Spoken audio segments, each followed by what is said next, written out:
Alors, dans cette vidéo, nous allons voir comment résoudre une équation avec des complexes quand on a du z au cube. Ici, on nous donne une équation dans C, donc dans les complexes, qu'on va appeler E, qui est z cube moins 4 plus 6z carré plus 13 plus 4iz moins 13i est égal à 0. Et on va essayer de résoudre cette équation. Alors là, la petite particularité, c'est qu'on a du z au cube. Quand on a du z carré, on sait faire avec le discriminant delta. Par contre, quand on a du z au cube, là, il n'y a pas de formule comme quand on a du z carré. Donc, il va falloir faire autrement.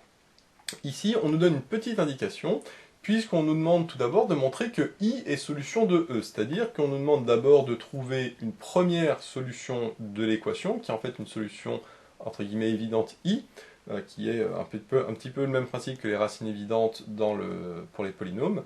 Ici, on nous donne cette solution parce qu'elle n'est pas non plus extrêmement simple à trouver.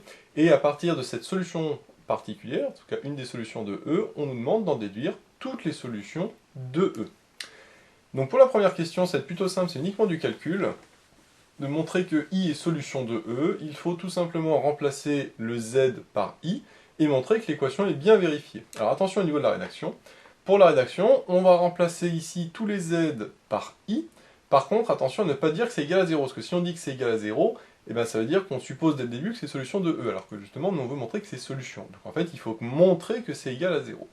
Donc on va tout simplement remplacer le Z par I, donc ici on a notre I au cube, moins 4 plus I, le Z carré, ça me donne I au carré, plus 13 plus 4I fois Z, c'est-à-dire fois I, moins 13i égale. Et là, on ne dit surtout pas égal à 0, parce que si on dit égal à 0, ça veut dire qu'on suppose que c'est solution de E. Mais nous, on veut montrer que ça vaut 0. Donc on va faire égal, égal, égal, égal, et à la fin, on va montrer que c'est bien égal à 0. Alors là, normalement, il faut écrire à droite, sauf que comme j'ai pas de place, je vais écrire en dessous, ce sera plus simple. Alors, i au cube, comment on calcule i au cube? On sait que i au cube, c'est égal à i au carré fois i. I au carré, ça fait moins 1, donc ça fait moins 1 fois i, c'est-à-dire moins i. Donc i au cube est égal à moins i. Ici, i carré, ça vaut moins 1, donc moins 1 avec le moins d'ici, ça va faire plus. Donc plus 4 plus i. Ensuite, on a le 13 plus 4i fois i, donc on va pouvoir développer. 13 fois i, ça fait 13i. 4i fois i, ça fait 4i carré. Bon, i carré vaut moins 1, donc ça fera moins 4, ça on verra après. Et enfin, le moins 13i, que l'on met ici. Je vais maintenant encore développer. Le moins i, pour l'instant, il reste. Le plus avec le 4 plus i, ça je vais enlever. Je peux enlever la parenthèse, parce que c'est un plus devant la parenthèse. Le 13i, il reste. I carré, ça vaut moins 1. 4 fois moins 1, ça fait moins 4. Et enfin, ici, moins 13i. Je vais pouvoir simplifier. Moins i plus i, ça simplifie, ça vaut 0. 4 moins 4, ça simplifie, ça vaut 0. 13i moins 13i, pareil, ça simplifie, ça vaut 0. Donc finalement, c'est bien égal à 0. C'est-à-dire que quand je remplace le z par i, je trouve bien 0. J'en déduis donc que i est bien solution de E. Donc i est solution de E. Voilà, donc ça c'est la méthode. Surtout ne pas dire que c'est égal à 0, il faut vérifier que c'est égal à 0. Donc ça, on va voir que on vient de le voir, c'est très simple, il suffit de remplacer z par i et de calculer. Alors maintenant, c'est la deuxième partie qui est la plus intéressante, c'est d'en déduire toutes les solutions de E. C'est-à-dire comment, à partir de la connaissance d'une solution, parce qu'ici on a une solution, on va en pouvoir déduire toutes les autres solutions. C'est le même principe que pour les polynômes, parce que là c'est un petit peu comme un polynôme mais en z, c'est un polynôme en z mais de degré 3. Et donc ce polynôme, si je vais appeler P de z pour plus de simplicité, et donc ce P de z, je sais que quand j'ai une racine, je peux factoriser par z moins la racine. C'est-à-dire que de manière générale, imaginons que j'avais trouvé que a plus ib est racine de e. À ce moment-là, mon P de z, je peux dire que c'est égal à z moins ce fameux a plus ib, par contre entre parenthèses, facteur de quelque chose. C'est le même principe que pour les polynômes. Quand on a une racine d'un polynôme, dans les réels, on peut factoriser par x moins ce réel en question. Ici, c'est a plus ib qui est racine, et bien à ce moment-là, je peux factoriser par z moins ce fameux a plus ib, bien sûr, attention, entre parenthèses. Ici, la racine, c'est i, donc puisque la racine, c'est i, c'est-à-dire que je peux factoriser p de z par z moins la racine, c'est-à-dire z moins i. Donc c'est ça, là, ici, l'astuce du raisonnement, c'est que, comme j'ai trouvé une solution, je peux factoriser par z moins cette solution. Mais alors, si je factorise par z moins i, ça va être facteur de quelque chose, mais la question c'est justement facteur de quoi? Et bien c'est un peu le même principe, c'est exactement le même principe même pour les polynômes. Ici, comme j'ai du z au cube, mais que ici j'ai du z, sous-entendu z puissance 1, je sais qu'ici je vais avoir du z puissance 2, c'est-à-dire un polynôme de degré 2 en z. Puisque c'est quand je vais avoir, si j'ai ici du z carré, quand je vais faire z puissance 1 fois z puissance 2, ça va me donner du z puissance 3. Donc là-dedans, dans le facteur ici, je vais avoir une expression en espèce de polynôme du second degré en z carré, que je vais mettre de manière générale à z carré plus bz plus c. Avec bien sûr petit a, petit b et petit c qui peuvent être complexes, puisque ici les coefficients de z sont complexes. Et donc toute la question c'est de trouver le petit a, le petit b et le petit c de mon P de Z, et une fois que j'aurai trouvé ça, eh bien, je pourrai très facilement résoudre à 0, égale 0, puisque à ce moment-là, ce sera ça égale 0 ou ça égale 0. Donc pour ce faire, le mieux c'est de développer et après de faire par identification. Donc si je développe, ça me fait z fois z carré, ça me fait az cube, z fois bz, ça fait bz carré, et z fois c, ça fait zc. Maintenant le moins i, ça fait moins ai z carré, moins i fois bz, ça fait moins ibz, et moins i fois c, ça fait moins ic. Je peux regrouper les termes de la même puissance, donc en z cube, j'en ai qu'un seul. Qu'est-ce que j'ai en z carré? J'ai bz carré moins aiz carré, donc si je factorise par z carré, ça fait b moins ai, donc ça c'est pour le z carré. Qu'est-ce que j'ai en z? En z, j'ai zc moins ibz, donc plus z facteur de c moins ib. Et enfin, qu'est-ce que j'ai en termes constants? J'en ai qu'un seul qui est moins ic. Donc là, ça veut dire que mon P de Z, donc mon expression qui est ici, c'est égal à tout ça. Et donc, par identification, c'est exactement le même principe que les polynômes dans R, par identification, le coefficient du Z cube est égal au coefficient du Z cube ici, le coefficient de Z carré est égal au coefficient de Z carré ici, etc., etc. Donc qu'est-ce que j'ai en Z cube? En Z cube, là j'ai AZ cube, là j'ai Z cube tout court. Donc j'ai finalement le petit a qui est égal à 1. Qu'est-ce que j'ai en Z carré? Ici j'ai b moins ai, et qu'est-ce que j'ai ici en z carré? J'ai, attention, moins 4 plus i. Moins, entre parenthèses, 4 plus i, il faut bien penser au moins ici qui est devant la parenthèse. Qu'est-ce que j'ai en z? En z j'ai c moins ib. Qu'est-ce que j'ai ici en z? En z j'ai 13 plus 4i. Ici je donne 13 plus 4i. Qu'est-ce que j'ai en c? En constant, pardon. En constant, ici j'ai moins ic, et ici j'ai moins 13i. Donc en constante, ici j'ai moins ic, et ici en constante, j'ai moins 13i. Une fois que j'ai ça, je vais pouvoir résoudre mon système. Donc là, je vais le laisser comme ça pour l'instant, justement pour pouvoir remplacer par la suite.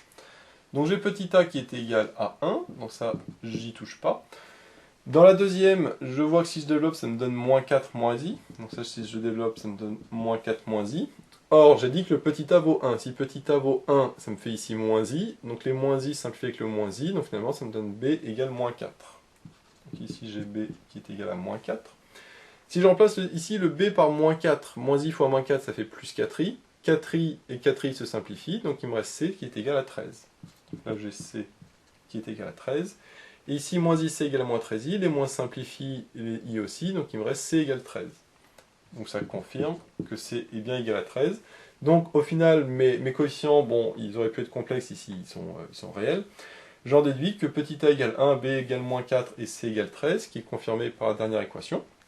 Donc ça veut dire que mon P de Z, finalement, s'écrit z-i, facteur de az carré, ça fait z carré, bz, ça fait moins 4z, et plus c qui vaut 13. Donc voilà finalement l'expression de mon P de Z, qui est mon polynôme ici à gauche, qui est égal à 0. Donc l'intérêt de faire ça, c'est que quand je résous E, comment je peux l'écrire différemment? Et bien mon P de Z, qui est l'expression de gauche, je vais la remplacer par ça. Donc mon équation E, je peux l'écrire z-i facteur de z carré moins 4z plus 13 est égal à 0. L'intérêt de l'avoir mis sous cette forme-là, c'est que maintenant j'ai un produit qui est égal à 0. J'ai machin fois truc égale 0. Et quand j'ai machin fois truc qui est égal à 0, je sais que ça veut dire que z-i est égal à 0, ou z carré moins 4z plus 13 est égal à 0. On appelle l'équation produit nul. Z moins i égale 0, ça me donne z égale i. Donc ça, c'est logique que je retrouve ça, puisqu'on a dit que i est solution de e, donc là, ça confirme que j'ai bien ça. Ça, c'est tout à fait normal. Maintenant, pour l'expression de droite, c'est un polynôme du second degré en z, qui est égal à 0. Et ça, je sais que je vais pouvoir le résoudre avec le discriminant b carré moins 4ac, comme dans les réels. Mais éventuellement, si mon delta est négatif, j'aurai des valeurs complexes. Donc je vais calculer le delta ici. Delta, je sais que c'est b carré moins 4ac. Le b, c'est moins 4 au carré, ça fait 16. Moins 4 fois petit a qui vaut 1 fois le c qui est égal à 13. Donc ici, ça me donne 16. 4 fois 13, ça me donne 52. Parce que 4 fois 10, 40, 4 fois 3, 12. Et maintenant, 16 moins 52, pour faire 16 moins 52, le mieux c'est de faire 52 moins 16. 52 moins 16, ça fait 52 moins 10, ça fait 42. Et 42 moins 6, ça me donne 36. Mais bien sûr, comme c'est 16 moins 52, ça me donne moins 36.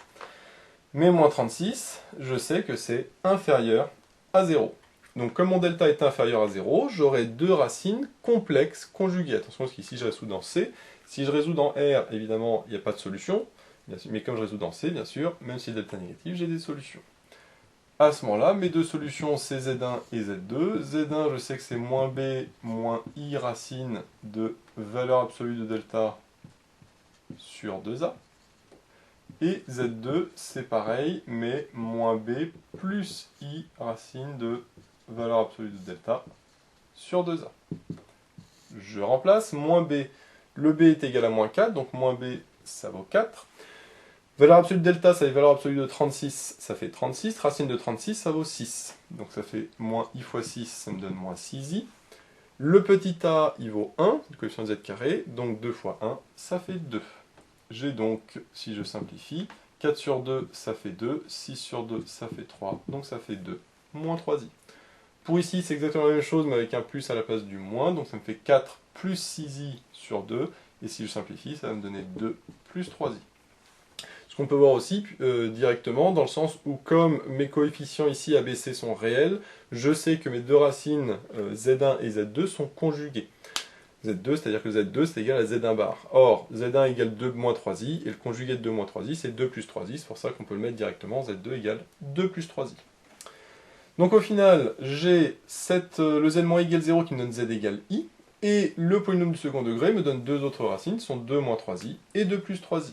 Et donc, au final, qu'est-ce que ça veut dire au niveau de mes solutions, des solutions de mon équation E? Eh bien, j'ai trois solutions, une qui vient de là et une autre qui vient d'ici. Donc j'en déduis que S, les solutions de E sont, on a dit I, 2 moins 3i, et la troisième qui est 2 plus 3i. Donc là, j'ai trois solutions, ce qui est logique, puisque comme j'ai un polynôme de degré 3, quand j'ai du z cube, c'est comme un polynôme de degré 3, et bien j'ai au maximum 3 solutions. Alors je peux en avoir que 2 ou une éventuellement, si jamais j'ai des racines doubles, ce qui ici n'est pas le cas, mais dans le cas général, j'ai au maximum 3 solutions, ici j'en ai 3. Si j'en avais trouvé 4, par contre c'est pas possible, parce que j'ai z cube, donc puissance 3, donc quand c'est puissance 3, au maximum j'ai 3 solutions. Si j'avais 4 solutions, il faudrait que j'ai du z4, etc., etc. Et donc ici, je trouve trois solutions. Et comme on voit, c'est la connaissance d'une solution qui permet d'en déduire les autres par factorisation. Parce qu'évidemment, quand on a une forme factorisée égale 0, c'est plus simple, parce qu'on peut dire par l'équation produit nul que un des deux termes est égal à 0, ce qu'on a fait ici. Avec l'intérêt, c'est que le z cube, en factorisant, on tombe sur du z et du z carré, et quand on a du z carré, une expression en z carré qui est égale à 0, on sait le résoudre avec le delta, alors qu'avec une expression en z cube, on ne sait pas la résoudre. Donc l'idée, c'était d'abord de factoriser ce z cube, et le problème, c'est par quoi factoriser? Et bien, le fait d'avoir une solution ici, i, on sait qu'on peut factoriser par z moins cette solution, c'est-à-dire z moins i. Et par identification, on arrivait à trouver le fameux polynôme du second degré. Donc voilà, j'espère que cette vidéo vous sera utile. N'hésitez pas à vous abonner pour être au courant des nouvelles vidéos qui sortiront. J'ai mis le lien dans la description vers l'énoncé de l'exercice, ainsi que vers d'autres exercices sur les complexes. J'ai également mis le lien vers la page Tipeee où vous pouvez soutenir Méthode Maths. Et moi je vous dis à bientôt pour de nouvelles vidéos.